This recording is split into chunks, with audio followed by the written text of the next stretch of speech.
친구들 안녕. 좋습니다. 37번째 시간이고요. 신학로 개척 두 번째 시간이 되겠습니다. 신학로 개척의 결과에 대해서 알아보도록 하겠습니다. 자, 우리가 지난 시간에 이제 신학로 개척의 배경과 전개 과정에 대해서 공부를 했죠. 그래서 배경을 5가지 정도로 공부를 했었고, 전개 과정에서 4명의 모험가를 위주로 공부를 했습니다.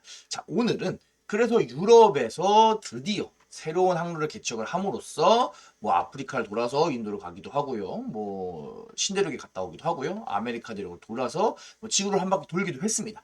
그래서 지구 곳곳을 간 거예요. 그 결과 어떤 일이 벌어졌는지에 대해서 공부를 하도록 하겠습니다. 크게 두 가지로 나눌 수 있을 것 같아요. 신항로 개척의 결과 아메리카 문명에서 어떤 일이 일어나는지 곁들여서 아프리카까지, 그 다음에 유럽에서는 어떤 일이 일어나는지, 신항로 개척을 한 사람들과 어떻게 보면 신항로 개척을 당한 사람들 사이의 차이점을 한번 공부해 보도록 하겠습니다. 자, 아메리카 대륙 먼저 살펴볼 건데요. 우리가 아메리카 대륙도 역사 시간에 배우는 게 처음이잖아요. 그래서 살짝 개관하고 넘어가도록 하겠습니다. 자, 아메리카 대륙은 이렇게 생겼어요. 뭐 유명한 나라들 많이 있죠. 캐나다, 미국, 멕시코, 페루, 칠레, 브라질, 아르헨티나 뭐 이런 나라들이 있습니다. 자, 우리가 크게 아메리카 대륙 두 개로 나눌 수 있어요. 북아메리카랑 남아메리카로 나눌 수가 있습니다. 간단한 이야기죠. 이건 지리적인 구분이에요. 그래서 여기 제일 얇은 데 있죠. 파나마라고 하는 곳인데 이걸 쭉 기준으로 해서 위에는 북미, 아래는 남미, 보통 이렇게 부르고는 합니다. 자, 그런데 지리적으로는 이렇게 구분할 수 있지만 다르게 구분을 할 수도 있어요. 흔히들은 어떻게 구분을 하냐? 아메리카 대륙을 쪼갤 때 미국이랑 멕시코 사이를 쪼개는 경우가 많이 있습니다. 자, 이것은 문화적인 구분인데요. 자, 미국이랑 그 위에 있는 캐나다는 쉽게 이야기하면 영국의 영향을 많이 받습니다. 쓰는 언어도 영어죠. 그래서 우리가 이거를 영국의 영향을 받았다. 영국의 앵글로색슨족 문화의 영향을 받았다. 그래서 우리가 앵글로 아메리카라고 부르고요. 많이 쓰는 용어는 아닙니다. 더 많이 쓰는 용어는 이제 설명할 건데, 이 멕시코부터 이 아래쪽 지역. 자, 이 지역은 예전에 우리가 지난 시간에 공부했듯이 신항로 개척에 가장 앞장섰던 두 개의 나라인 에스파냐와 포르투갈이 적극적으로 진출을 했던 곳입니다. 그래서 많은 문화적 영향을 끼쳤어요. 그래서 실제로 브라질을 제외한 멕시코 이남의 거의 대부분의 국가들은 에스파냐어를 사용하고요. 브라질은 또 이 엄청 넓은 나라죠. 브라질은 또 포르투갈어를 사용을 합니다. 그러니까 이 지역이 전부 다 에스파냐랑 포르투갈의 문화의 영향을 굉장히 많이 받았다. 이렇게 얘기할 수 있어요. 우리는 에스파냐랑 포르투갈 사람들을 민족적으로 라틴족이라고 부르는데, 그래서 라틴족의 영향을 굉장히 많이 받았다. 그래서 이 지역을 라틴 아메리카다라고 부릅니다. 오늘은 라틴 아메리카 지역에 대해서 조금 알아보도록 하겠습니다. 좋습니다. 자, 콜럼버스가 1492년에 유럽 사람들 중에 최초로 이른바 신대륙이라고 부르는 아메리카 대륙에 도착을 했습니다. 자, 그 전에 사람들이 아메리카 대륙에 살고 있었냐, 안 살고 있었냐 물어보면은 아니라고 대답하는 친구들도 있는데, 아니에요. 유럽인들이 그때 발견했을 뿐이지 사람들이 이미 살고 있었습니다. 그리고 수많은 사람들이 그 전에 수많은 문명들을 세우고 수많은 국가들이 뭐 아시아나 유럽에 했던 것처럼 생겼다 없어졌다 생겼다 없어졌다를 반복했어요. 예, 그래서 굉장히 많은 라틴 아메리카 지역들의 문명과 국가들이 있었는데, 우리가 그것을 다 공부하기 어려우니까 교과서에서는 두 개만 공부를 합니다. 아스테카 문명과 잉카 문명 공부를 해보도록 하겠습니다. 자, 먼저 아스테카 문명 먼저 보도록 할게요. 자, 아스테카 문명은 지금의 어디냐? 지금의 멕시코에 해당된다. 이렇게 얘기하면 좋을 것 같아요. 이쪽 멕시코에 있는 곳에 있다. 멕시코라고 하는 나라의 이름 뜻 자체가 아스테카 문명의 말로 멕시틀리, 전쟁의 신의 땅이라고 하는 말을 따왔다고 하니까 아스테카 문명 깊은 연관이 있는 걸 알 수 있겠죠. 자, 멕시코의 국기만 보더라도 가운데 특이한 문양이 있습니다. 확대하면 이렇게 생겼고요. 우리가 그림을 보니까 어때요? 독수리가 있고요. 독수리가 뱀을 물고 있네요. 그런데 독수리가 선인장을 밟고 있습니다. 자, 이게 무슨 그림이냐? 자, 아스테카의 전설에 그런 전설이 있었대요. 독수리가 선인장 위에서 뱀을 물고 있는 호숫가에다가 나라를 세워라 라고 하는 전설이 있었다고 합니다. 실제로 아스테카인들은 그렇게 해서 호수 위에다가 도시를 건설하고 국가를 세웠고요. 그리고 그것이 시간이 지나서 지금의 멕시코로 이어지게 되었다. 멕시코의 수도인 멕시코 시티 자체가 옛날에 아스테카 문명의 수도였던 테노치티틀란, 그리고 호수 위에 있던 테노치티틀란에 세워진 곳입니다. 여기가 나중에 땅을 이렇게 메우고 물을 조금 빼가지고 여기 전체를 도시로 만들어요. 그게 지금의 멕시코 시티입니다. 당시 인구가 8에서 20만이었다고 하는데 당시 유럽에서 가장 잘 나가는 도시 중에 하나였던 파리의 인구가 10에서 20만 사이였다고 하니까 뭐 유럽의 대도시에도 거의 꿀리지 않을 정도로 어마어마한 규모를 자랑했던 그런 고대 문명이다. 이렇게 생각을 할 수 있겠네요. 아스테카 문명의 특징적인 걸로 이 사람들 태양의 신을 숭배를 했습니다. 여러 신이 있는데 그중에 태양신을 굉장히 중요하게 생각을 했어요. 여기 보면 가운데 태양신이 장식되어 있죠. 자, 그래서 태양의 신을 위해서 이렇게 거대한 피라미드 같은 위에서 제사를 지내야 합니다. 특정한 종교 행사를 하는데요. 아주 특이한 게 이 아스테카의 태양의 신, 지구를 굴러가게 하는 그런 에너지를 갖고 있는 태양의 신, 이게 공짜로 지구를 굴려주지 않습니다. 자기의 에너지를, 태양의 신의 에너지를 유지하기 위해서 뭔가를 먹어야 돼요. 뭘 먹었냐? 그림을 살펴보도록 하겠습니다. 여기 사람이 태양의 신이에요. 이 신이 태양의 신 뭘 들고 있어요? 뭔가 뭐야 이거? 살아야 돼. 인간, 살아있는 인간의 심장을 항상 제물로 받아서 먹었습니다. 그러니까 아스테카인들이 이런 피라미드 위에서 제사를 지낼 때 살아있는 인간의 배를 갈라서 그 심장을 신에게 제물로 바쳤습니다. 그리고 심장을 빼고 남은 사람들의 몸은 실제로 먹기도 했어요. 식인풍수. 그래서 아스테카 문명은 굉장히 무서운 인신공양, 사람의 몸을 제물로 바치는 걸 인신공양이라고 해요. 인신공양과 식인풍습이 있기도 했었던 아주 독특하고도 무서운 문명이다. 이렇게 얘기를 할 수 있을 것 같아요. 아스테카 문명의 사람들, 아스테카 제국 같은 경우에는 이 아무나 바칠 수 없잖아요. 그러니까 이 심장을 바치기 위해서는 전쟁을 해야 돼요. 그래서 전쟁을 해서 다른 부족 혹은 다른 국가의 사람들을 잡아와서 그 사람들을 제물로 바칩니다. 그러다 보니까 아무래도 주변에 있는 국가들이 아스테카 문명을 많이 미워했겠죠. 그래서 나중에 배우겠지만 아스테카 문명이 나중에 유럽 국가들이랑 전쟁을 했을 때 그 주변에 있는 민족들이 아스테카 문명을 오히려 유럽인들과 같이 공격했다. 뭐 이런 기록도 있을 정도입니다. 멕시코에서 지금 뭐 이런 풍습은 없어요. 다 이미 없어졌고 옛날 이야기입니다. 여러분들이 뭐 외국 영화 같은 걸 보다 보면은 막 사람들이 어디 막 밀림 같은 데서 길을 잃어요. 길을 잃어가지고 막 헤매고 있는데 막 어떤 알 수 없는 원주민들이 나와요. 근데 막 원주민들이 막 무섭게 생기고 막 사람을 막 잡아가고 막 사람을 막 제물로 바치고 막 사람을 막 식인을 해. 그런 무서운 영화가 있다고 쳐요. 예, 뭔가 어딘가 있을 것 같은 그런 영화죠. 그런 영화들이 꽤 많은데 그 영화들 같은 것들을 보면은 그렇죠 보다 모티브를 아스테카 문명 같아서 많이 따왔다. 우리가 이렇게 알면 좋을 것 같습니다. 자, 무튼 지금 멕시코 지역에 있었던 아스테카 문명 이렇게 여러분이 기억을 해주시면 좋을 것 같습니다. 자, 그 다음 또 유명한 문명 뭐가 있냐? 잉카 문명이 있습니다. 잉카 문명은 지금이 어디다? 페루에 해당됩니다. 넓은 지역이 있는데 가장 유명한 곳은 페루예요. 어, 잉카 문명의 특징은 여기 그림에서도 볼 수 있죠. 안데스 산맥에 있습니다. 그래서 높은 산지 위에 문명이 있었다. 그래서 이 지역에서 굉장히 가장 남아메리카 지역에서 가장 유명한 문명이었다. 우리가 이렇게 생각을 해주시면 좋을 것 같아요. 잉카 문명에 대해서 페루 사람들이 얼마나 자부심을 갖고 있냐? 페루에서는 코카콜라보다 더 인기 있는 음료수가 있습니다. 바로 잉카 콜라입니다. 예, 그래서 노란색이어가지고 맛이 특이하게 생겼을 것 같은데 선생님이 먹어본 적이 있어요. 먹어본 바에 따르면은 약간 그 노랑 색깔 환타 있잖아요. 노랑 색깔 환타에다가 바카스를 약간 섞은 느낌이긴 한데 뭐 먹어볼만 합니다. 우리나라에서도 수입되는 경우들이 있으니까 여러분 마트에서 발견하면 한번 재미삼아 딱 먹으면서 잉카 콜라 이거 잉카 제국 남아메리카 여러분 한번 기억을 해주시면 좋겠습니다. 자, 안데스 산맥에 있다 보니까 굉장히 유명한 유적지가 있죠. 여러분 교과서에도 있습니다. 마추픽추예요.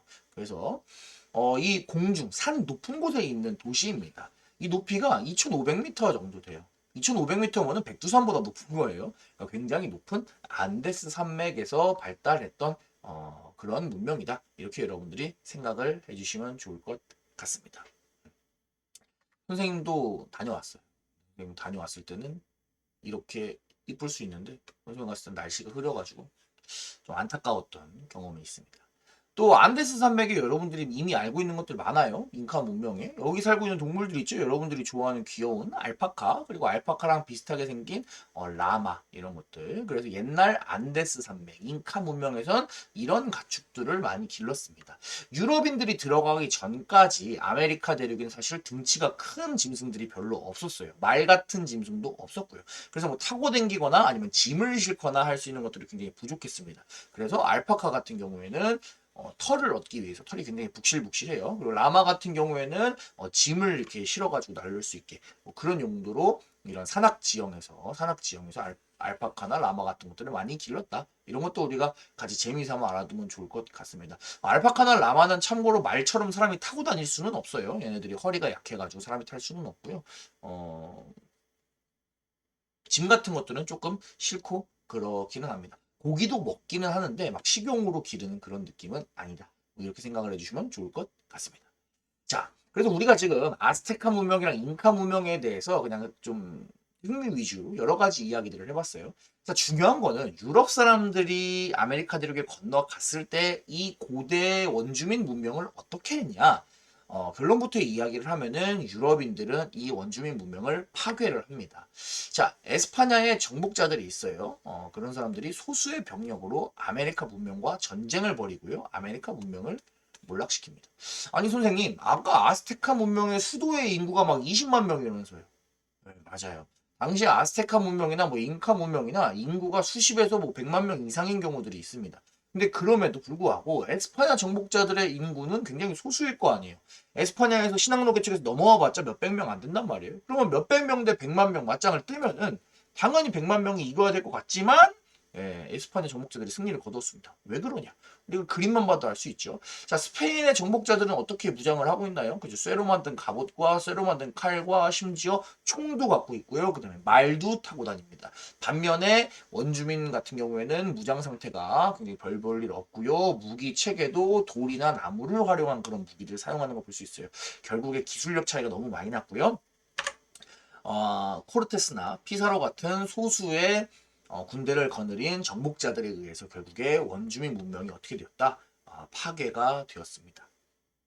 자, 유럽인들은 원주민 국가, 문명을 파괴시키고 어떻게 했냐? 그 문명 위에다가 자기들의 식민지를 건설을 했습니다. 자, 이 사진은 어디냐? 옛 잉카 제국의 수도인 페루의 쿠스코라고 하는 도시예요. 자, 그런데 이 쿠스코라고 하는 잉카 제국의 옛 수도, 우리가 딱 봤을 때 그런데 잉카 느낌이 납니까? 유럽 느낌이 납니까? 그죠? 유럽 느낌이 나죠. 유럽의 도시 같잖아요. 그죠? 말 하나 보고 보면 유럽 같아요. 자, 왜 그런 것이냐? 잉카 제국의 문명을 다 파괴를 하고 그 위에다가 자기들의 문명을 이식을 한 거예요. 자기들의 문화를 갖다가 넣은 겁니다. 누가? 에스파냐 같은 서유럽 국가들이 말이죠. 자, 보게 되면은 잉카 문명의 그런 흔적은 어디서 찾아볼 수 있냐? 도시에 가보면 이런 담벼락들이 있어요. 잉카 문명 사람들이 돌을 이용해가지고 딱 짜맞춰가지고 건축하는 건 굉장히 잘했단 말이에요. 그래서 이러한 담벼락이나 도시 기단부 같은 것들은 남아있어요. 그런데 이거 위에 있는 것들은 다 없애버리고 자기들의 문화를 그대로 가서 이식을 했다. 이렇게 우리가 생각을 해주면 좋을 것 같습니다. 자, 아메리카 대륙에서 일어난 첫 번째 일, 원주민 문명의 파괴, 여러분 반드시 기억을 해주시기 바랍니다. 자, 원주민 문명을 파괴하고 거기에 식민지를 건설했어요. 그러면 그 이후엔 어떤 일이 발생을 했냐? 콜럼버스가 아메리카 대륙에 들어간 시점이 1492년입니다. 이때 원주민 인구를 대충 5천만 명 정도라고 추산을 해요. 자, 그런데 약 100년 정도 지나고 나서 원주민 인구가 어떻게 됩니까? 쪼르륵 감소를 합니다. 거의 500만 명. 그러니까 인구가 10분의 1로 죽어요. 10명 중에 9명이 죽은 거죠. 그러면은 어떻게 이렇게 많은 사람들이 갑자기 죽을 수 있냐? 그 이유는 여러 가지가 있습니다. 먼저 첫째, 유럽인들이 전염병을 옮겨갑니다. 뭐 일부러 옮겨간 건 아니에요. 유럽인들이 이주해 오면서 유럽인들한테 병균이 붙어서 오겠죠. 근데 유럽인들이 갖고 있는 이 병균에 대해서 아메리카인들이 면역력이 없었던 거죠. 결국에 전염병으로 인해서 많은 사람들이 죽고요. 근데 단순히 전염병 때문에만 이렇게 사람들이 많이 죽지는 않습니다. 어떤 일들이 있었냐? 유럽 사람들이 아메리카 원주민들을 가혹한 노동에 강제 동원합니다. 문명을 파괴하고 식민지로 만든 다음에 거기 살고 있는 원주민들을 금광이나 은광에 끌고 가고요. 아니면 대농장에 끌고 가가지고 죽을 때까지 미친 듯이 일을 시키는 겁니다. 결국에 가혹한 노동을 버티다 못해 사람들이 죽게 되고요. 인구가 급격한 감소를 이루게 되었다. 자, 여러분 교과서에도 있는 그림입니다. 굉장히 유명한 곳인데 지금의 볼리비아의 포토시라고 하는 도시에게 잉카 제국이 있던 곳이다 이렇게 생각하면 좋을 것 같아요. 자, 이 포토시가 뭘로 유명하냐? 은광 도시로 유명합니다. 이 은광의 모습을 나타내는 그림을 보면은 여기 일하는 사람들을 우리가 보면 다 알 수 있죠. 일하는 사람들 전부 다 유색 인종이에요. 원주민들이죠. 그죠? 백인들은 있다 없다? 백인 단 한 명도 찾아볼 수 없네요. 그죠? 자, 유럽 정복자들이 원주민들 보고 은광 안에 들어가서 일을 시킨 겁니다. 실제로 가보면 산이 이렇게 있고 이 산 하나가 거대한 은광이에요. 이 산 안에 지하로 파고 들어가서 여기서 은을 파는 겁니다. 선생님이 다녀왔는데 이 은광 도시에 가면은 그 광산 박물관이 있어요. 그래서 광산 박물관에서 안내문을 읽으니까 어떤 내용이 있었냐? 지난 500년간 유럽 애들이 와가지고 광산업을 여기서 시작한 이후로 이 도시, 이 광산 하나에서만 죽은 노동자의 숫자가 800만 명이라고 그 박물관에 써 있더라고요. 정말 상상도 할 수 없을 정도로 굉장히 많은 사람이 여기서 목숨을 잃었습니다. 그래서 광산에 들어가 봤어요. 높은 산이죠. 여기 도시가 이렇게 있고요. 산 꼭대기에 광산에 들어가기 전의 모습이에요. 상당히 아직까지는 뽀송뽀송한 모습입니다. 그래서 광산에 들어가면 이렇게 돼 있어요. 입구가 이렇게 입구만 넓고 나중에 안에 가면은 허리를 펴지도 못해요. 막 거의 기어가듯이 해서 광산에 가야 됩니다. 그래서 이런 은맥들이 아직도 남아 있어서 옛날부터 여기서 은을 캐서 유럽으로 수출하고 막 그랬던 곳입니다. 어, 그런데 지금 광산이 시작된 지가 벌써 500년이 지났잖아요. 처음에 개발되기 시작한 지로. 근데 500년이 지났는데도 뭐 크게 나아진 게 없는 것 같아요. 광산이 막 엄청나게 깊고 그 안에서 막 제대로 환경도 굉장히 열악하고 당시 일하는 사람이랑 선생님이 인터뷰 같은 비스무리한 질문을 했었는데 통역을 통해서요. 물어보니까 보통 광산에서 일하는 사람들이 50살 정도 되면은 다 은퇴를 한대요. 뭐 체력이 딸리거나 그래서 그런 게 아니라 50살쯤 되면 폐병이 온다고 합니다. 폐병이 와가지고 은퇴하고 나서 60살 이전에 뭐 폐에 병이 걸려가지고 죽는 경우도 굉장히 많고요. 일하는 얘기를 들어보니까 임금도 한 달 동안 열심히 일하는데 우리 돈으로 뭐 한 50만 원 정도밖에 안 되는 그 정도의 임금을 받으면서 일하는 경우도 많다고 합니다. 그리고 이 은 같은 것도 담당하는 그 회사 자체도 자기네 나라 회사가 아니라 아직도 뭐 외국계 기업들이 와가지고 다 장악하고 있을 정도로 굉장히 열악한 모습이었습니다. 그래서 갔다가 나오니까 굉장히 지금 힘들어하는 모습을 우리가 확인을 할 수 있네요. 자, 좀 얘기가 샜는데 결국에 중요한 것은 무엇이냐? 유럽 애들이 들어와서 광산이나 대농장에서 금이랑 은을 캡니다. 사탕수수 담배 캐요. 그런데 문제는 이것이 다 어디로 간다? 유럽으로 간다. 누구를 위한 작업이다? 유럽인들을 위한 작업이라는 거예요.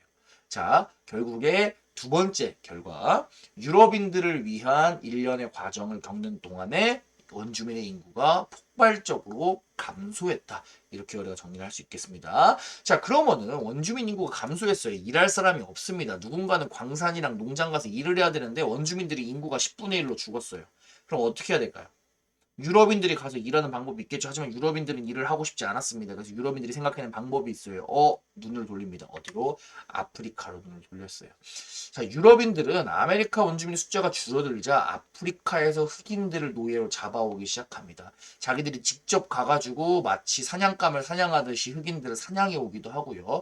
아니면 아프리카 부족들끼리 전쟁을 할 거 아니에요. 그러면은 전쟁에서 이긴 부족들한테 아프리카 사람들을 포로들을 돈 주고 사는 겁니다. 그렇게 해서 끌고 오는 거예요. 이것을 뭐라고 부른다? 노예, 무역이라고 부릅니다. 수많은 사람들이 아메리카 대륙으로 이때 끌려가게 돼요. 왜? 흑인들의 고향은 아프리카잖아요. 그런데 우리 미국 같은 데 보면은 인구의 거의 10% 정도가 흑인인데 그 많은 흑인들이 다 어디서 왔겠어요? 얘네는 다 아프리카 대륙에 있다가 잡혀온 겁니다. 자, 유럽인들은 아프리카에 있던 흑인들을 아메리카 대륙으로 옮깁니다. 배에다가 가득가득 실어서 옮겨요. 정말 충격적인 그림이죠. 선생님, 이렇게 사람들을 운반하면 사람들이 죽지 않나요? 죽는 거 별로 신경 쓰지 않습니다. 어차피 노예였기 때문이죠. 굉장히 잔인한 일이라고 할 수 있습니다. 자, 결국에 세 번째 결과 뭐라고 얘기하고 싶냐? 아메리카 사람들이 죽자 아프리카에서 흑인 노예들을 만들어가지고 이제 아메리카로 데리고 왔다. 그리고 이들을 대신 일을 시켰다. 이렇게 정리를 할 수 있겠습니다. 아메리카와 아프리카에서 했던 신앙로 개척의 결과 세 가지 여러분들이 잘 체크해 주시기 바랍니다. 자, 다음은 이제 유럽에서 있었던 일입니다. 첫째, 유럽 경제가 변화합니다. 원래 유럽 경제 중심은 지중해였습니다. 그리고 지중해 무역의 중심지는 이탈리아였고요.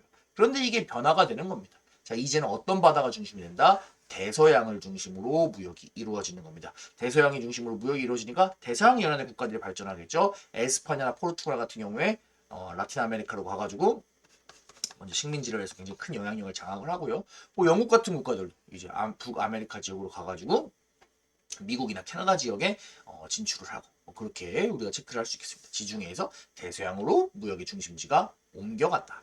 자, 이 무역은 그럼 어떠한 형태를 띠고 있었냐? 우리는 그것을 삼각무역이라고 얘기할 거예요. 삼각형의 형태입니다. 제일 먼저 유럽에서 출발을 해요. 유럽인들은 무기나 일용품을 아프리카로 가져갑니다. 여기서 아프리카에서 노예들을 사기도 하고 때로는 잡기도 해서 노예들을 어디로 데리고 간다? 아메리카로 데리고 갑니다. 아메리카로 데리고 가서 노예들을 열심히 일을 시켜요. 그래서 금, 은, 설탕, 담배, 면화 같은 생산물들을 얻어냅니다. 이것을 어디로 갖고 간다? 유럽으로 가져가게 된다. 그래서 어떻게 된다? 삼각형의 모양을 띈다고 해서 우리는 이것을 삼각무역이라고 부르고요. 중요한 거 삼각무역에서 누가 이득을 본다? 유럽이 이득을 보는 겁니다. 삼각무역에서 아프리카와 아메리카는 희생을 당했다. 이렇게 우리가 생각을 해주시면 좋겠습니다. 자, 세 번째 결과 아메리카에서 있던 작물들이 유럽으로 건너가게 됩니다. 대표적으로 감자나 옥수수 같은 작물을 예로 들 수 있어요. 유럽에서는 밀을 주식으로 먹고 아시아에서는 쌀을 주식으로 먹었습니다. 아메리카에서는 옥수수를 주식으로 먹었어요.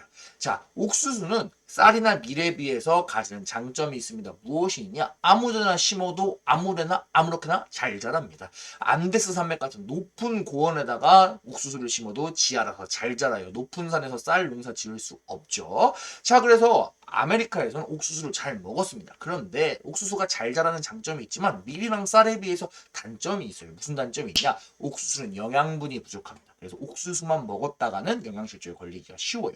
그래서 영양분을 보충하기 위해서 옥수수로 만든 얇은 빵에다가 넣을 수 있는 온갖 재료들을 다 넣어서 영양분을 보충해가지고 만든 음식이 그죠? 우리가 흔히 알고 있는 뭐 브리또 이런 음식이다. 멕시코, 남미 음식이잖아요. 그렇게 우리가 생각을 해줄 수 있겠다. 여튼 감자나 옥수수 같은 것들이 유럽에 전파가 되게 되었고요. 감자랑 옥수수 밥 대신 먹을 수 있는 거잖아요. 그래서 유럽 사람들이 좀 식량을 얻는 데에 조금 더 영향을 주었다. 긍정적인 영향을 주었다. 이렇게 정리를 할 수 있겠습니다. 자, 네 번째. 아메리카 대륙에서 금이랑 은이 미친 듯이 생산이 됩니다. 그리고 이것이 그대로 유럽으로 흘러 들어가게 되죠. 결국에 시장에 금과 은, 즉 돈이 미친 듯이 들어오기 시작하는 겁니다. 시장의 통화량, 그러니까 돈의 양이 증가한다는 거예요. 결국에 물가가 급 상승하게 됩니다. 우리는 이것을 뭐라고 부를 거다? 가격 혁명이다. 이렇게 부를 겁니다. 자, 시장에 돈이 돌기 시작하면서 유럽 경제에 활기가 돌기 시작을 합니다. 그러면서 유럽에서 상업이나 제조업, 금융업 같은 것들이 크게 발전을 하게 됩니다. 그래서 우리는 이것을 또 뭐라고 부른다? 상업혁명이다. 이렇게 부를 수 있을 것 같습니다. 자, 그래서 우리가 신앙로 개척의 결과 유럽에서 일어났던 일 5가지를 정리를 해 보았습니다. 좋습니다. 오늘은 신앙로 개척의 결과 아메리카에서 일어났던 일, 유럽에서 일어났던 일을 나누어서 공부를 했어요. 아메리카 대륙에서 첫째, 잉카 문명과 아스테카 문명 같은 원주민 문명이 파괴되었다. 둘째, 전염병이 유행하고 강산과 농장에서 가혹한 노동을 함으로써 인구가 엄청나게 감소했다. 셋째, 인구가 감소하자 아프리카에서 흑인 노예들을 데리고 왔다. 자, 유럽에서는 어떤 일이 있었냐? 첫째, 무역의 중심지가 대서양으로 옮겨갔고요. 둘째, 삼각형 형태의 삼각무역을 실시함으로써 유럽이 많은 이득을 보았다. 감자나 옥수수 같은 것들이 아메리카에서 유럽으로 이동을 해갔고요. 유럽에서는 가격혁명과 상업혁명이 일어남으로써 경제가 발달하게 되었다. 이렇게 우리가 정리를 할 수 있을 것 같습니다. 좋습니다. 친구들 정말 수고가 많았고요. 1학기 기말고사 시험 범위가 여기까지입니다. 그래서 우리는 1학기 동안 정말 수고가 많았어요. 그래서 30강 후반대로 왔는데 잠깐 우리가 여기서 쉬고 2학기 때 또 만나보는 걸로 하도록 하겠습니다. 지금도 정말 수고 많았고요. 시험 화이팅 하세요. 안녕.